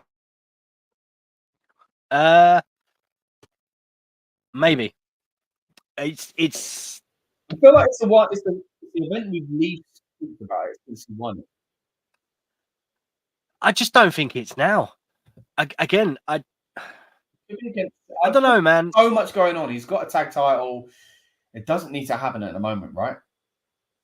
No, do we need Damian 3 belts? Is that do we need that? Well, it ain't a belt, but I know what you're saying, Yeah. Yeah. Like, is it necessary? Is it not? Like, it'd be a great surprise for the show, a great moment. And a few months ago, I would have said yeah, because the Baszler thing was quite interesting, but not at the moment. Not with him holding tag titles. I don't think it really makes sense at this very moment. There's so much going on with the Judgment Day, new members and stuff like that I don't know if it is necessary.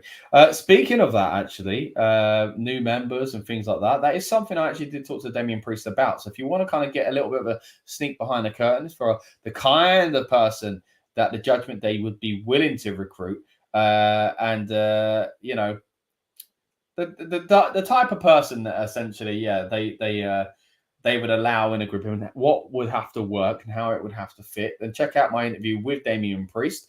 Again, plenty of other interviews on this very channel, so if you haven't already, please subscribe. You are watching us right now on our build-up show, and we'll be coming back in a little while with our watch-along as well. So, we are now handed over live for Crown Jewel match. Jaden McDonough, Sami Zayn, and again, it's a mixed one. It's getting I don't know what's going on with your audio. You've gone really funny. Oh, can you hear me all right? I can now. You sounded like you was in a. There we go. You sounded like you was in a bathtub. Well, I'm not. I don't think. Sami Zayn now versus Jaden McDonough. Again, 2 of us have gone for JD. 2 of us have gone for the Sami. Myself and Rob went for JD. Sami Zayn has been. Sorry, Dan and. Oh, he's not showing up here. Dan and Lucas. He's still not come onto the stage. What's going on? There he is. There he is. Oh, man, that's cool. Look at that cheer.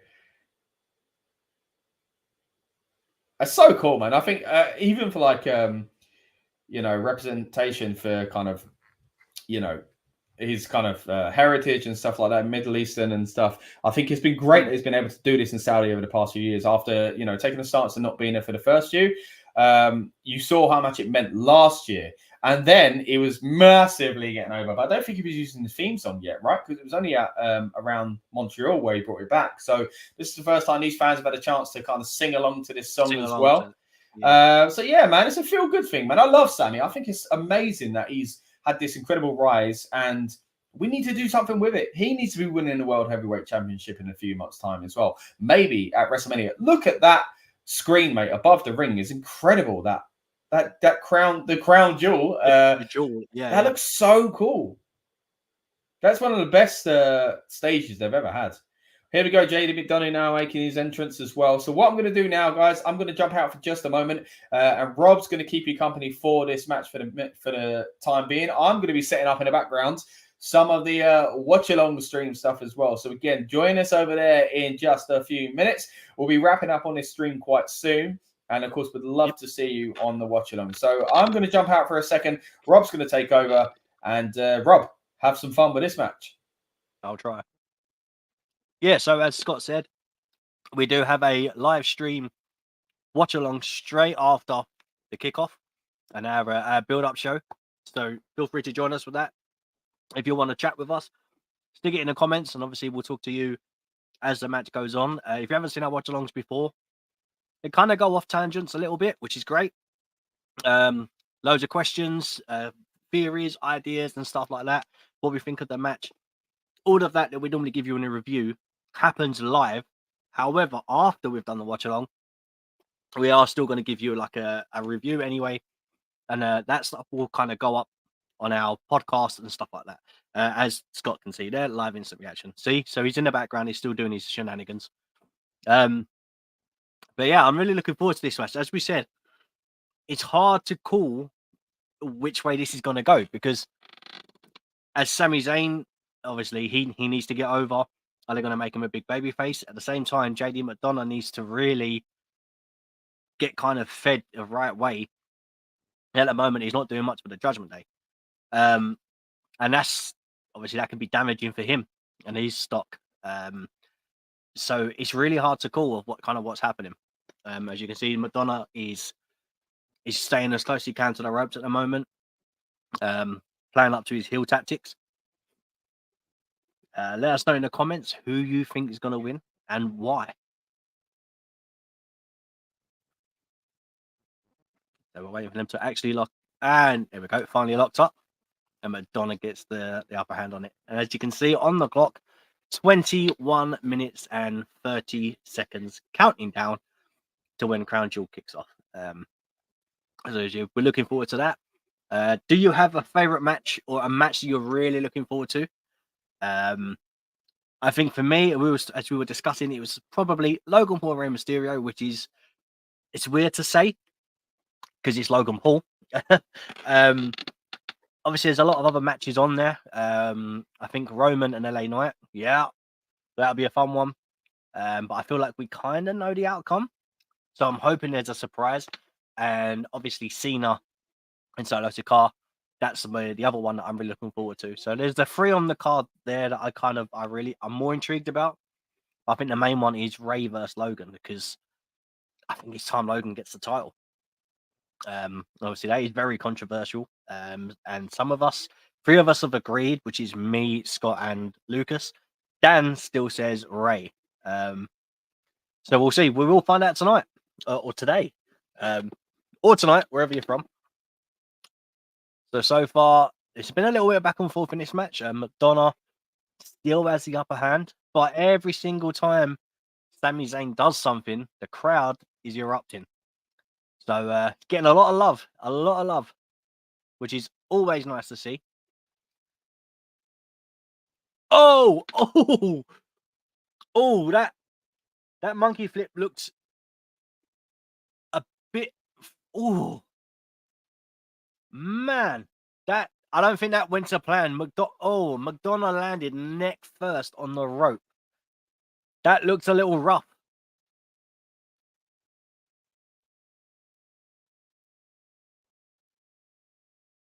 There we go. The 10 count punches into the corner. I'm amazed that they didn't stop that match for a second just to see on how McDonough is. He's holding his neck, but he could either be selling that for the obvious reasons, or has actually hurt. I mean, hopefully it's just selling it for the story. But man, that was a bit vicious.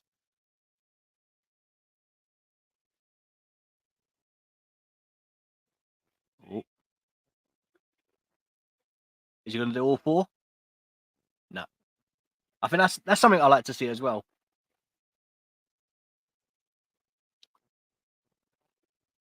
Hey! Oh! Great sell there. That reminded me very Shawn Michael Hogan-esque with the that bump. That's interesting. I mean, McDonough is really selling for Sami. Maybe that first one was supposed to oversell it, but it didn't go to plan. Still holding his neck though, so I'm still not sure if tell me if you think that was that's deliberate. He's holding his neck, obviously because it's an injury, or if you think that was a sell because he's doing well. I'm kind of convinced. And just like that, McDonough gets the upper hand now.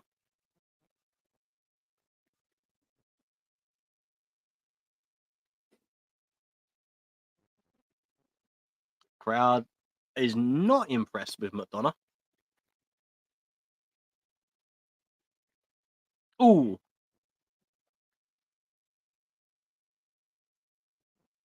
Oh, Madonna's got a nasty little wound on the side of his body. I don't actually know where that came from. I think Michael Cobb is just talking about it now.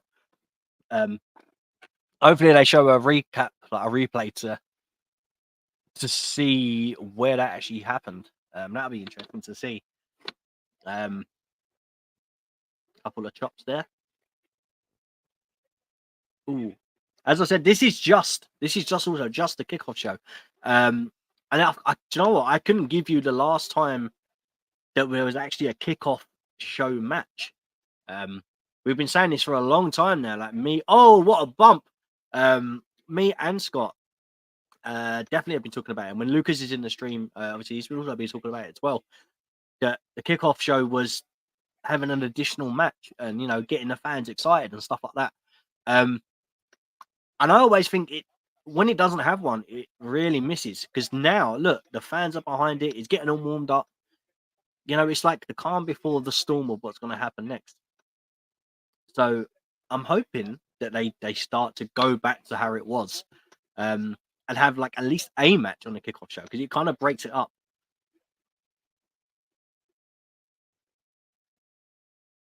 So they're both on the top of the turnbuckle there. Who's getting the upper hand? JD Madonna dropped down. Sami Zayn's up. Again, a crossbody. Drop kick.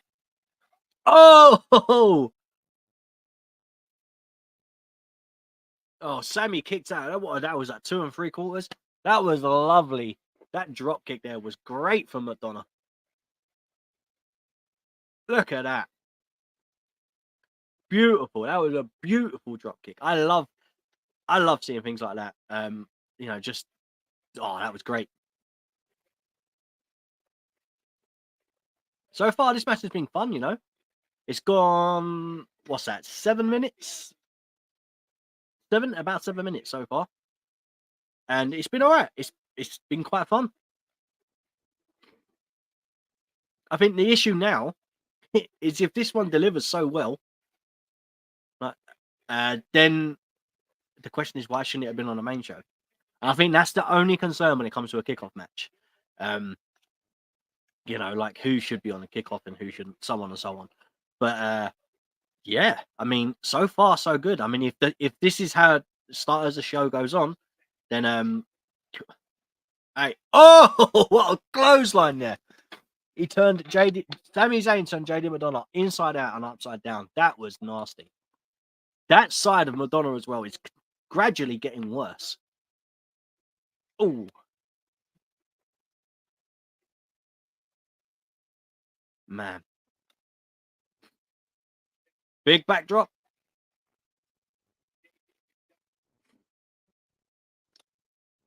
Do you know what? We had this discussion literally at the beginning of our show early on, and we were trying to say like who should win and stuff like that. And I said it at the beginning as I was watching this match, who should win and why.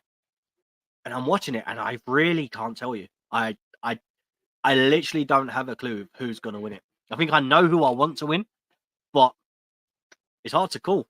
Oh! Was that... Oh! 2 3/4. Was that a Spanish fly? Oh, my. Man. So, I mean, this match has been great. Nice, JD's up to the top. Oh! Sami Zayn caught him.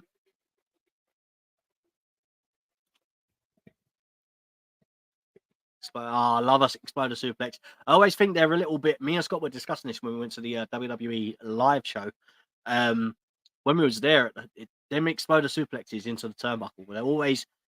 I don't know how I feel about them. I love seeing them, but, just one wrong move. Oh, Haluva kick. Is this it? Blue Thunderbomb. It's one of my favorite moves. And Sami Zayn gets the win. Thoughts on that, guys? Thoughts on that? You need to let us know in the comments. Tell us what you think. Should Sami have got the win there, or should it have been JD McDonough? That was a fun match as well. You know, I really, really enjoyed that. An overkick was lovely, delivered by the Blue Thunder Bomb. Boom. Nice. You know what? It was a bit of back and forth on the offense as well. It was nicely done. Both guys had a bit of time to, shine in the ring. But overall, Sami picks it up. Sami picks up the win. JD McDonough, he got a batter in there as well. He's got some war wounds. We'll see. Hopefully, we'll get an update on what's going on, if his neck's okay, or if he was just selling, obviously, his side as well. But at the moment, we get to see Sami Zayn just lapping it up, enjoying the crowd, and just feeding off it and singing along. Now, Scott was saying this would be the first time that they've heard his song in Saudi, his original song in Saudi. And he's back. And we can't hear you. They're always live, and I can never hear you.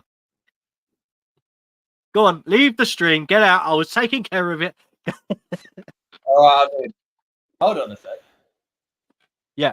That song sounds like that. I can't hear you.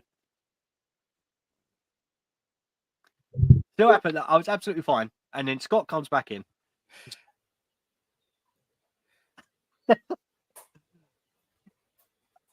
Why can't you hear me? Are you sure you can't There we hear go. me? I can hear you now. You were just lying to me. All right, anyway. No. I was saying Everyone that in the song in the comments, tell me if you background can of hear the True promo package sounds like Broken Dreams, but it's not. So that's quite interesting there. Mm. I saw bits of that match. It looked pretty good, man. I saw Sami Zayn won. Again, I've been setting up in the background, so I hope you join us in a moment for a watch along. I'm about to go and start that stream. Before we wrap up here, though, on this version of the stream, quick thoughts on that match, mate. Just kind of recap me. Oh, it was fun, man. It was such a great back and forth. I really enjoyed it. There was a few high spots, few moments where I'm not sure if it went right or wrong though.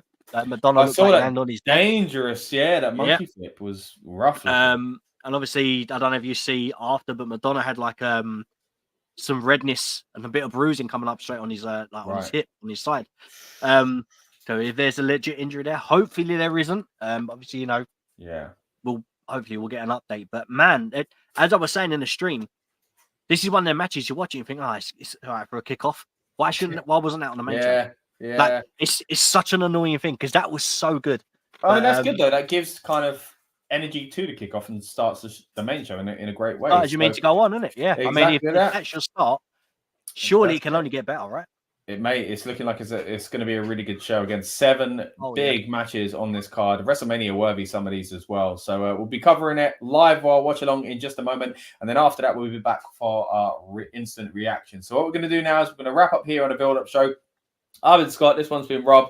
We've had Lucas pop in from time to time with his videos as well. And we've got all of our predictions locked in. Can't change them now, Rob. But again, looking forward to this match. These matches either way. Right, so if you haven't already, please subscribe. Join us again for another build-up show in the future. But we are now going to go over live and do our watch-along of the Crown Jewel event as well. So once you jump outside of this video, hopefully it will be lined up by YouTube. But if it hasn't been, please go to our channel, subscribe while you're there, and wait for us over on the other stream as well. We'll see you very, very soon. Thank you so much for joining us. We'll see you on the watch along. Welcome to the Rebellious Noise Pro Wrestling channel. On this channel, we bring you some great content from inside and outside of the squared circle. We will go through and offer some in-depth analysis of the biggest events of the year, as well as bringing you exclusive interviews with some of the industry's biggest names. There will also be live show reviews, in-depth features, and podcasts. So make sure you give that subscribe button a slam so you don't miss any of the action.